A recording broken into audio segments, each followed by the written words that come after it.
Hello and welcome to Living Karma Yoga. I'm Nancy McCaochan, and this is a program that brings you everything that the yoga community or the yoga tradition has to offer.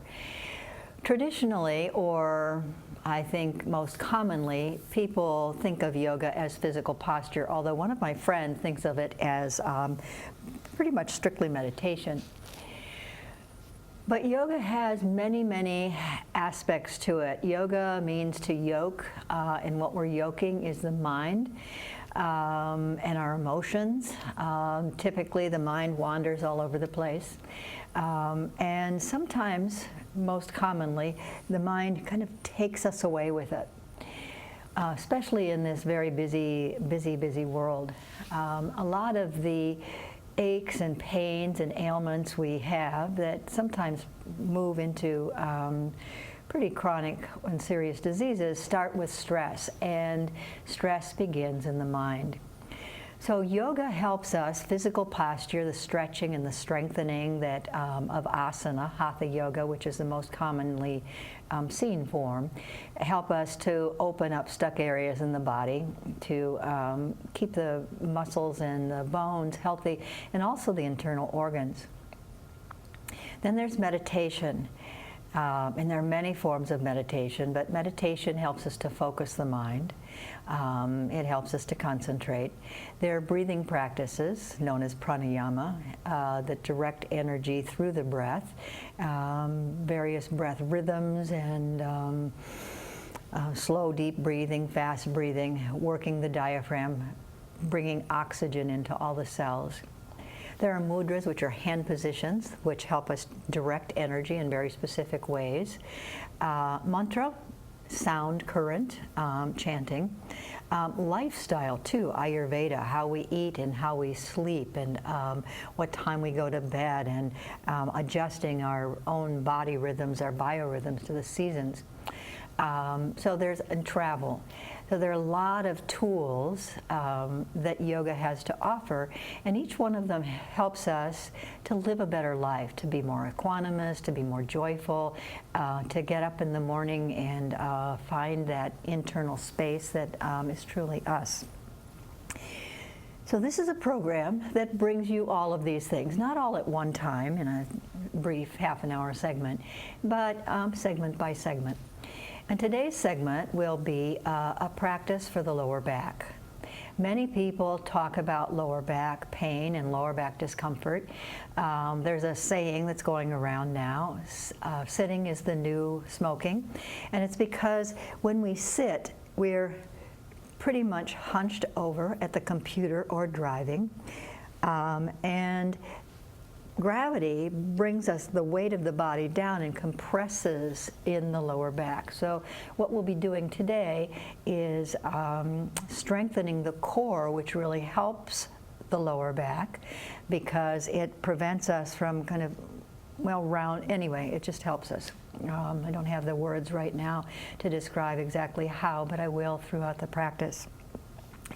We'll begin lying down. So I'd like you to, if you'd like to, lie down and practice with me at home. If you have a yoga block, some people call it a brick, close by, get that and make it available. I don't have my mat with me today, so I'm practicing on a blanket. You can practice on the carpet at home. I also have a blanket roll, which we may be using to support the lower back. But if you don't have any of those things, if all you have is a carpet at home, lie down and let's begin.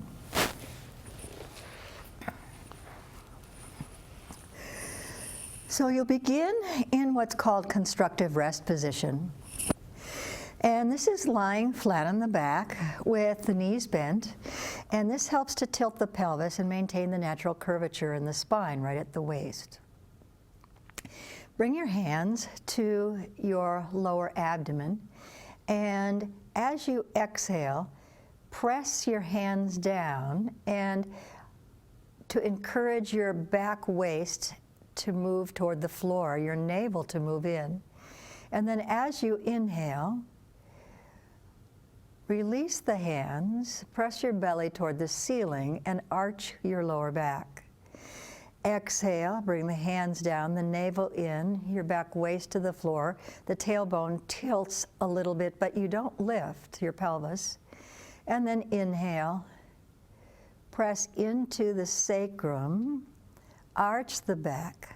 Exhale again, flatten the back waist to the floor. Inhale, arch the back waist off the floor. Do that a couple more times. Releasing your hands and letting them float to the floor so that you're using your abdominal muscles to actually work the motion. And remember, exhaling, draw your navel toward your spine, flatten the waist. Inhale, release the navel, arch the back. Backs of the sit bones press into the earth. 3 more times.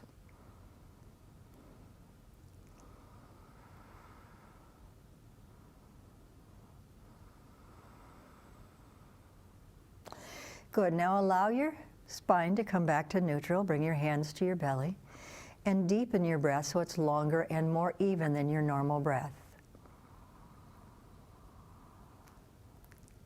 Feel your ribs expand, and you'll feel them expand up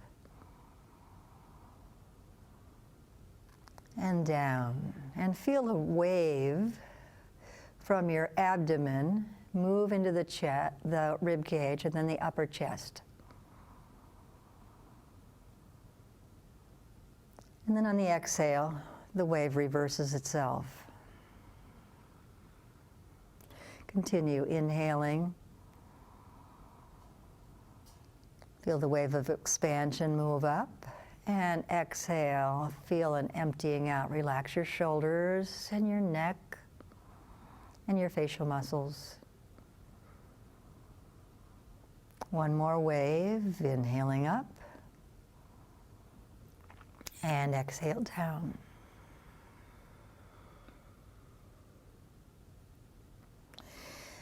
We're going to alter the breath now and do a little exploration of the core, pelvic floor, inner thighs, abdominal muscles, and all the relationships of those muscles and those areas of the body to the lower back.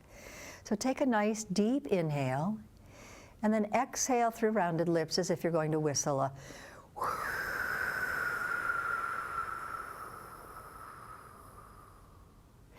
Inhale again and exhale through rounded lips.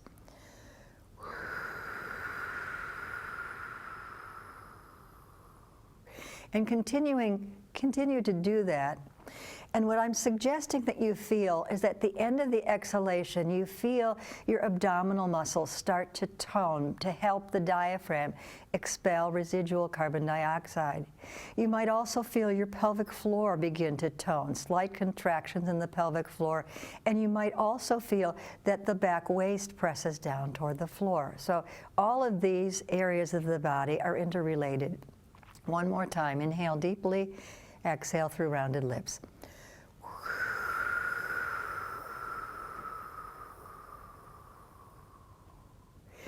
And then just breathe normally, deep yogic breath.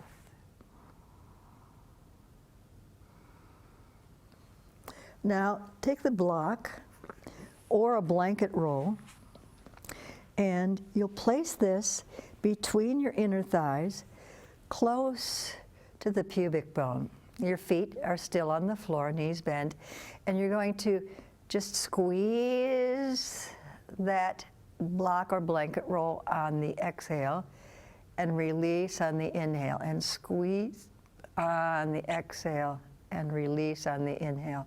And do that a couple more times. And notice here that when you squeeze in, not only are the inner thigh muscles, the adductors, engaging, you might find that your buttocks engage, the pelvic floor muscles engage, maybe even your lower belly engages. So now we've experienced at least 3 different ways to engage the lower abdominal muscles: through exhaling rounded lips, through those pelvic tilting, and squeezing the inner thighs against some resistance. And I'm going to switch to a block because that actually gives me more traction here. Keep the resistance, you can use a pillow as well at home, keep the resistance between your inner thighs. And as you exhale now, your hands can be on your thighs or on the floor. You're going to exhale through rounded lips and start to lift the pelvis up off the floor. Take a deep inhalations at the top of the lift. And then as you exhale, slowly roll your spine to the floor, vertebra by vertebra. Take a deep inhale, exhale, squeeze the block and lift, hug the floor with your feet. Inhale at the top of the lift, exhale, slowly roll down, vertebra by vertebra. And do that 3 more times. Hugging the block, inhale, lift. Hug the block, exhale, lift. Inhale at the top, exhale, lower down. And 2 more times. Take a deep inhale, exhale, lift. Deep inhale at the top, exhale, come down. Last time, inhale and exhale, lift. Inhale and then exhale, come down. Allow your spine to come back to neutral, which means that your sacrum's on the floor, the lower back is lifted off the floor a little bit, the waist, and then remove the block or the resistance and open your knees to the side. This is stretching the inner thighs, whereas before we were strengthening them. And notice how your pelvis tilts. So for my pelvis, now the hip bones are tilting up and my back is off the floor. If that's uncomfortable, draw your navel in and bring the back waist down to the floor. Take 2 deep breaths through your nose, inhalations, exhalations equal. Relax the shoulders and the neck.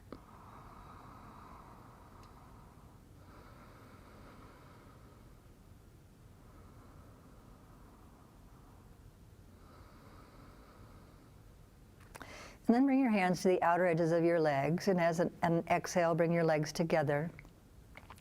You're going to interlace your fingers and support your head with your hands. Elbows to the sides or elbows forward, and experiment a little bit with how your body operates and what it needs. When we bring the elbows to the sides, we're supporting the head with the thumbs. I support it with just behind the ears. And the head points straight up because we're maintaining the cervical curve in the spine. And as we exhale, we draw the navel toward the spine and we lift and hold the lift instead of going up and back. See what happens when I go up and back? My back arches, my ribs pop up. So we're going to hold the lift and pulse the navel.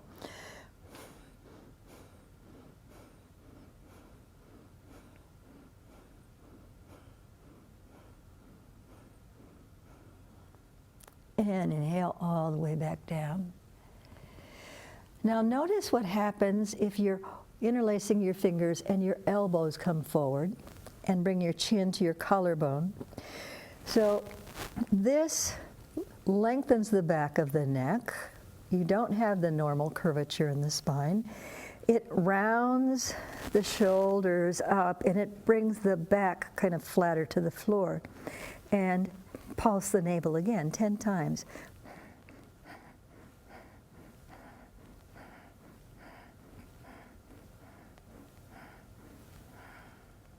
And inhale back. Now if you have neck issues, you would compress discs. You want to keep the neck in the natural curvature. You would keep the elbows to the side and look toward the ceiling. If you don't have neck issues, you might curl up. If that's not strenuous enough, then your legs would lift off the floor and you can put the resistance, the block between the inner thighs again. This time I'm bringing it up closer to my knees. Here the feet are hip distance apart, and I'm again lifting and pulsing.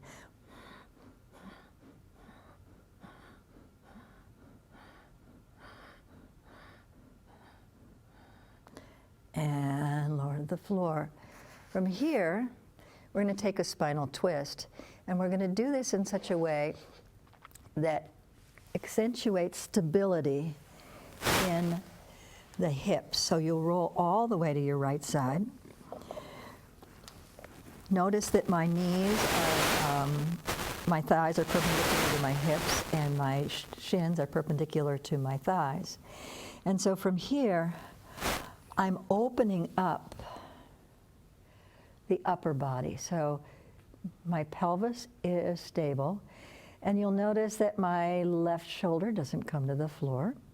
So in that case, left hand comes to the rib cage, and these blocks or blanket rolls are really handy because then that supports that elbow and shoulder.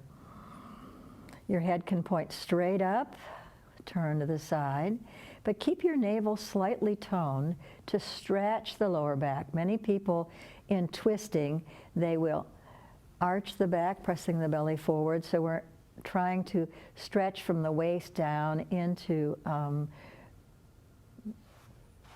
the sacrum, and eventually then the arm comes down. Your eventuality might be faster than mine, it might be slower. Take 3 deep breaths.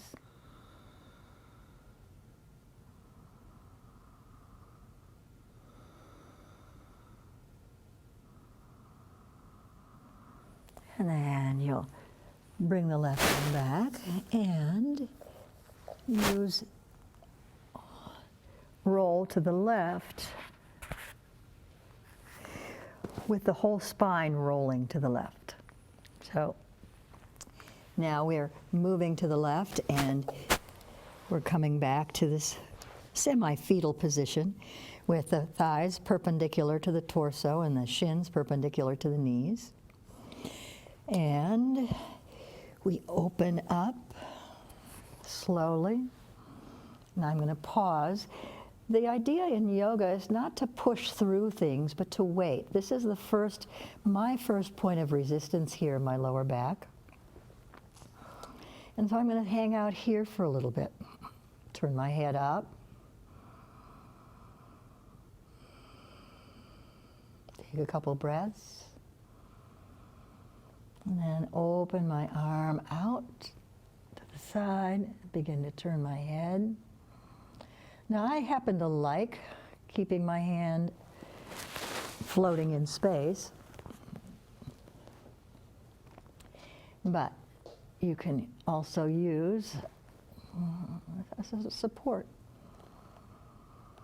And 3 deep breaths here.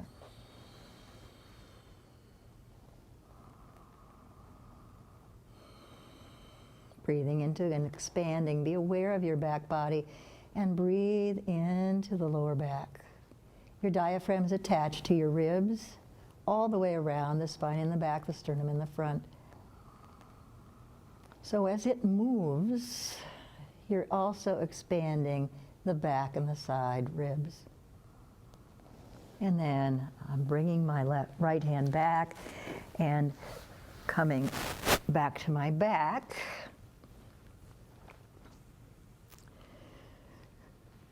All of one piece. Take a moment to breathe deeply.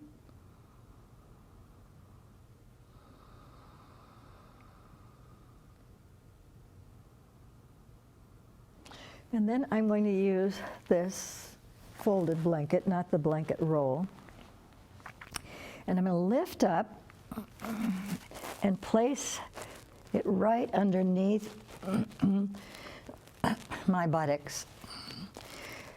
Part of the reason that our backs hurt is that the psoas muscle, which attaches to the spine in the back, just about the place where the diaphragm attaches, but just below it, and then the inner thighs, is that gets really tight and it brings our pelvis off. So if you elevate your hips just a little bit while you're lying on your back, and then stretch one leg forward, you'll feel a little bit of stretching here in the hip flexors and in the psoas muscle, especially if you then draw your navel in and bring the back ribs toward the floor.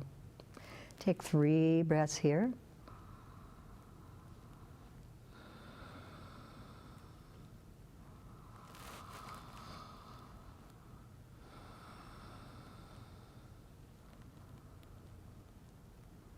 And then bend the right knee, right foot to the floor, and other side.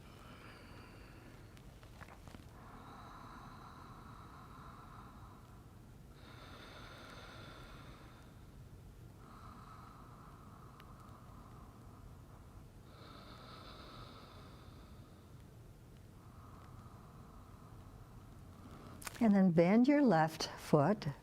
You can straighten both legs out at home. Just pause the, I don't know if you can do that or not. Anyway, you can stretch both legs out, bend your knees, lift up, and slide the blanket out. Roll to your right side, bring your left hand to the floor, and sit up. And then you'll come to table posture, which is hands and knees, for what we call cat-cow. So this is moving the spine, and it's 2 of its primary directions. Flexion, which is tucking the tailbone and the chin, and extension, and exhaling, navel draws in. Inhale, lift the head. Exhale, round, inhale up. Now you'll notice my hands are about shoulder width apart and slightly forward. Middle finger pointing forward.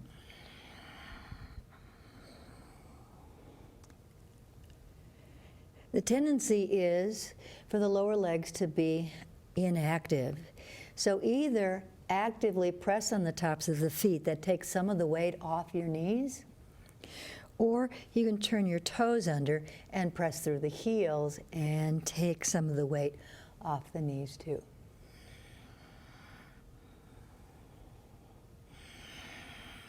Three more rounds, inhaling and exhaling, and inhaling and exhaling, and inhaling and exhaling. Bring the spine back to neutral.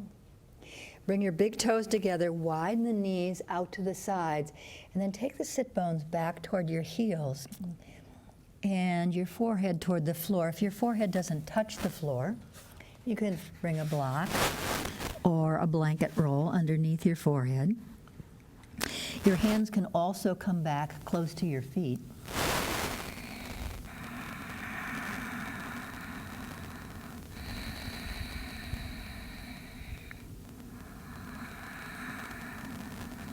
Now, most of the time, we're feeling, when we breathe, the expansion in the front plane of the body, just as I directed you when you were lying on your back at the beginning of class. But in this position, direct your awareness to the lowest, the part of your body between your rib cage and your hip bones, and to your lower back, and see if you can't feel.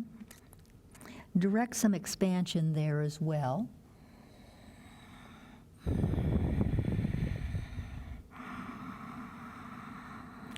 And then reach forward with your fingertips and back with the sit bones. Lift the arms up off the floor.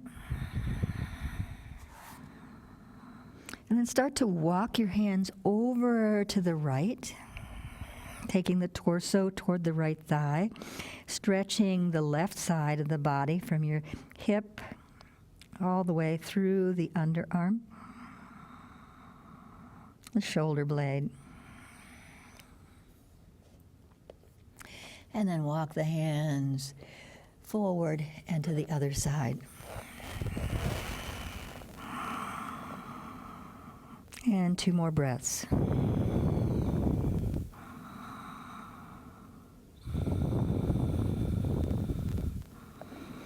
And walk the hands back And then if you're comfortable sitting on your heels, stay on your heels. If not, you can bring your sit bones to bring your buttocks to, just elevate a little bit because it brings your knees down. And you're just going to continue a little cat-cow, just 3 or 4 more breaths. Inhaling, exhaling, inhaling, exhaling.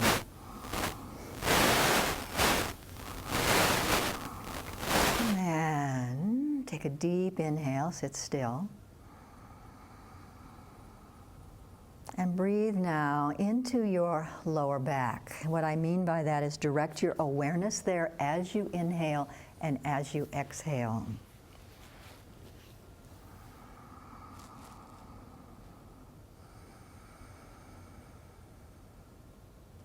Bring your hands to your heart. Feel your sit bones grounding down into the earth. What yoga does, what these postures do, is they create a container for the breath, or what yogis call the pranic energy. They create a container for awareness. So we bring our awareness into the body and into the sensations, and we direct that awareness. So right now, just take a moment. Breathe into your lower back. Allow your corners of your mouth to come up into a smile. And namaste.